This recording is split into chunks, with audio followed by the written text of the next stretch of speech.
শুভ সকাল।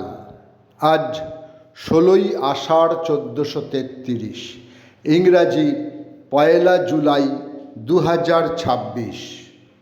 ভারতবর্ষের প্রাচীনতম হাইকোর্ট কলকাতা হাইকোর্ট 1 জুলাই 1862 স্থাপিত হয়েছিল। সেই সময় এই কোর্টের নাম ছিল high court of judicature and Fort William. Kolkata হাইকোর্টের প্রথম বিচারপতি ছিলেন স্যার বিনেটস পিকক। ঢাকার শাহবাগে অবস্থিত বাংলাদেশের এক স্বায়ত্তশাসিত সরকার গবেষণাধর্মী বিশ্ববিদ্যালয় হল ঢাকা বিশ্ববিদ্যালয়, যা স্থাপিত হয় 1 জুলাই 1921। 76-1 বাগবাজার স্ট্রিট, কলকাতা 7,03,000 এই ঠিকানায় 1986 সালে আজকের দিনে প্রতিষ্ঠিত হয় গিরিশ মঞ্চ। এই মঞ্চটির উদ্বোধন করেন পশ্চিমবঙ্গের তৎকালীন মুখ্যমন্ত্রী জ্যোতি বসু। বিভিন্ন নাট্যগোষ্ঠী এই মঞ্চটি নিয়মিত ব্যবহার করে। পরাধীন ভারতের স্বাধীনতা আন্দোলনের সক্রিয় কর্মী অমরেন্দ্রনাথ চট্টোপাধ্যায় কলকাতার নিকটবর্তী হুগলি জেলার উত্তরপাড়ায় 1 জুলাই 1880 তিনি জন্মগ্রহণ করেন। সুরেন্দ্রনাথ বন্দ্যোপাধ্যায়ের দ্বারা প্রভাবিত হয়ে সমাজসেবা কেন্দ্র খুলেছিলেন প্রায় সমগ্র ভারতবর্ষে।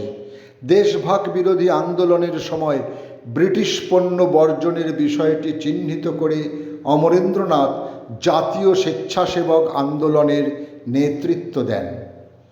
1948 থেকে আমৃত্যু পশ্চিমবঙ্গের মুখ্যমন্ত্রী পদে অধিষ্ঠিত ছিলেন বিধানচন্দ্র রায়। তিনি ছিলেন পশ্চিমবঙ্গের দ্বিতীয় মুখ্যমন্ত্রী। আজ তাঁর জন্মদিন, আবার মৃত্যুদিনও বটে। 1882 1 জুলাই পাটনায় তাঁর জন্ম হয় এবং 1 জুলাই 1962 80 বছর বয়সে কলকাতায় তিনি শেষ নিঃশ্বাস ত্যাগ করেন। তিনি ছিলেন পশ্চিমবঙ্গের রূপকার।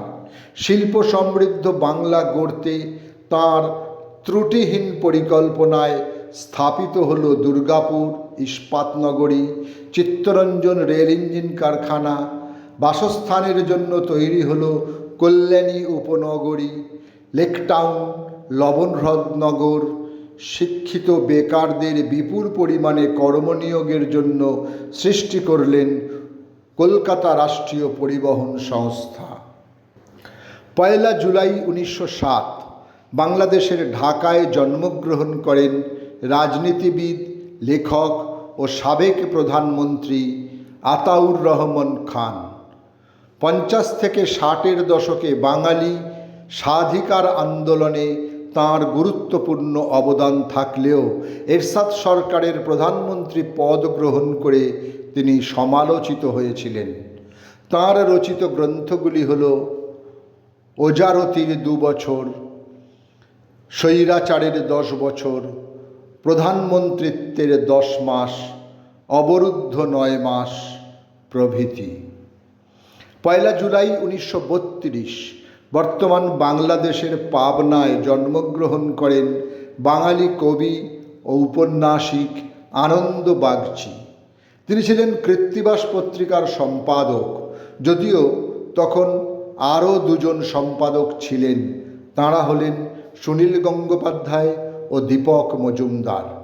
হর্ষবর্ধন ও ত্রিলোচন কলমচি ছিল তাঁর ছদ্মনাম। 1 জুলাই 1938 এলাহাবাদে জন্মগ্রহণ করেন বিখ্যাত ভারতীয় বংশীবাদক পণ্ডিত হরিপ্রসাদ চৌরাসিয়া। 15 বছর বয়সে তাঁর প্রতিবেশী পণ্ডিত রাজারামের কাছ থেকে কণ্ঠশিল্পে শিক্ষা শুরু করেন। এরপর বারাণসীর পণ্ডিত ভোলানাথ প্রসন্নের কাছে শুরু হয় বাঁশি শেখা। 1 জুলাই 1961 ইংল্যান্ডের নরফ্লকসের পার্ক হাউসে জন্মগ্রহণ করেন লেডি ডায়না। 1981-তে তাঁর বিয়ে হয় যুবরাজ চার্লসের সঙ্গে। 1981 থেকে 1997 পর্যন্ত তিনি ছিলেন যুক্তরাজ্যের যুবরাজ্ঞী। তাঁর সময়কালে তিনি ছিলেন পৃথিবীর সবচেয়ে খ্যাতিমান মহিলা এবং জীবদ্দশায় তাঁকে বলা হতো বিশ্বের সর্বাধিক আলোকচিত্রিত নারী। ঢাকা বিশ্ববিদ্যালয়ের 28তম উপাচার্য মোহাম্মদ আখতারুজ্জামানের আজ জন্মদিন। সময়টা 1964। 6ই সেপ্টেম্বর 2017 থেকে 2রা নভেম্বর 2023 তিনি ওই পদে নিযুক্ত ছিলেন। তাঁর রচিত পুস্তকগুলি হল মুসলিম ইতিহাস তত্ত্ব, ইসলাম ও নৈতিক শিক্ষা, বাংলাদেশ ও বিশ্ব পরিচয় ইত্যাদি। উস্তাদ রশিদ খান ছিলেন হিন্দুস্তানি সঙ্গীত ঐতিহ্যের একজন ভারতীয় শাস্ত্রীয় সঙ্গীতজ্ঞ। 1 জুলাই 1968 উত্তরপ্রদেশের বুদাউনের সহসোজানে এক সাঙ্গীতিক পরিবারে তিনি জন্মগ্রহণ করেন। সঙ্গীতে পারদর্শিতার জন্য 2006 পদ্মশ্রী, সঙ্গীত নাটক একাডেমি পুরস্কার, 2010 সালে global India music academy awards, 2012 সালে মহাসঙ্গীত সম্মান, 2013 সালে মির্চ মিউজিক অ্যাওয়ার্ডস, 2022 সালে পদ্মভূষণ সম্মানে তিনি সম্মানিত হন।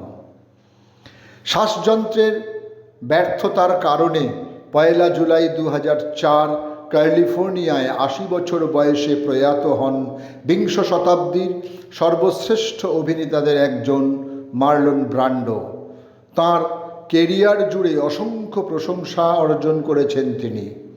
2টি একাডেমি পুরস্কার, 2টি গোল্ডেন গ্লোব পুরস্কার, কান চলচ্চিত্র উৎসব পুরস্কার 1টি ও 3টি ব্রিটিশ একাডেমি চলচ্চিত্র পুরস্কার তিনি অর্জন করেছেন। সকলকেই আমার আনত প্রণাম।